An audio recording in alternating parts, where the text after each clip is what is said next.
Hello, my name is Sydney Fox, and for an assignment for an English nonfiction writing class, I am writing a literary journalism piece on the cesarean epidemic that is taking place in America today. This topic became a very important one to me when I became pregnant with my second child. My first son had been delivered through an emergency C-section, and when we found out that we'd be expecting another baby, my husband and I decided with our doctor what the best method of delivery would be for him. After thorough research and a discussion with my doctor, we opted to attempt a vaginal delivery after cesarean, or a VBAC. Through this research, I found myself on babycenter.com and a forum entitled VBAC Support Board. To this day, almost 2 years later, I still have not found a more valuable source of information, including great sources to go to for additional information, than this support board. For this paper, I knew I needed a good, strong voice and a relatable person through which to tell this story. This led me to Pam Candelaria, the creator, owner, and current moderator of the VBAC Support Board. I got in touch with her to better understand why VBAC was so important to her. She told me the story of her first son, Vincent's labor and delivery, how she'd been ignorant, like most first-time moms are, about the process and interventions commonly involved in birth. Most specifically, the use of induction with synthetic drugs to bring on labor. Her labor, as is the case in about 50% of induced labors, ended in a C-section, which she still, to this day, more than 8 years later, cannot bring herself to fully discuss in detail because it is too emotionally painful for her. She says, quote, "After the C-section, I spent the better part of a year unable to forgive myself for failing at labor and delivery." Many women agree with her. I also spoke with Alicia Derbez, who, like Pam, found herself in a C-section with her first daughter after a failed induction. She says, "No one told me about a Bishop's score. No one said, here are some guidelines about inductions and what could happen in your choices. I didn't do any homework on my own. I was just excited about having a baby. I felt a bit of loss not getting that, honey, it's time to go moment, but I was looking forward to holding my baby girl."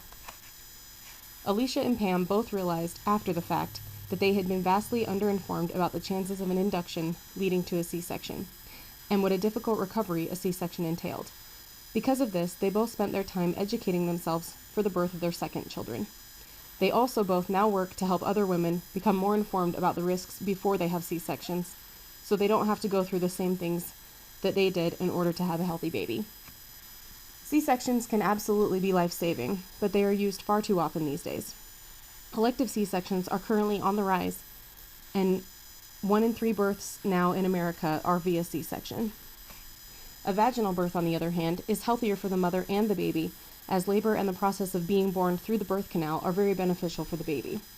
For this video, I asked mothers to share their VBAC birth pictures, and I had an overwhelming response from women wanting to share their stories and their pictures of either their C-section births or their VBACs or both, to highlight the differences in their appearance and their overall happiness after their vaginal births.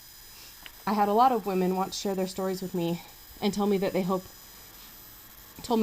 this video will help other women, especially first-time moms, learn that they need to educate themselves about birth before they go into labor so that they know what to expect and what to avoid to make sure they are giving their babies and their bodies the best chance for a vaginal birth. In closing, I asked Pam and Alicia if there was anything specific they wanted me to include in my paper and what was most important to them. They both felt very strongly about this, and this is what they had to say.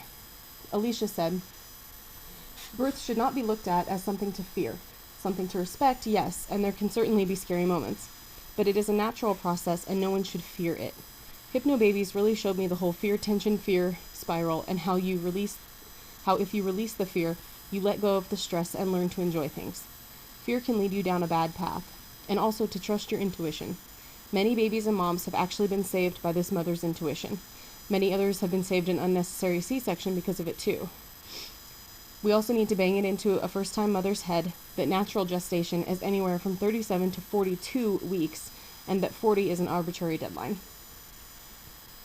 And Pam added, "In all the birth stories I've read, and most universally among the women I've talked to about their births, the women who have been actively involved in making decisions about their care are satisfied with their births, even if things don't go perfectly. I can point to this in my own experiences as well.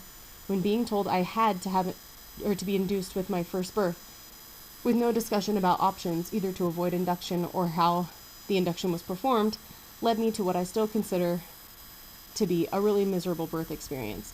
On the other hand, when I had my first VBAC and it didn't go nearly the way I expected it to, it was still a good birth for me.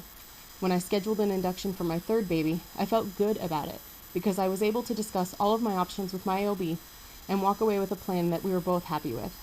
I don't think a woman should have to become a birth expert to have a good birth, but at the very least, she should know it's okay to ask questions and ask what other options she has if she's not comfortable with what her care provider is recommending.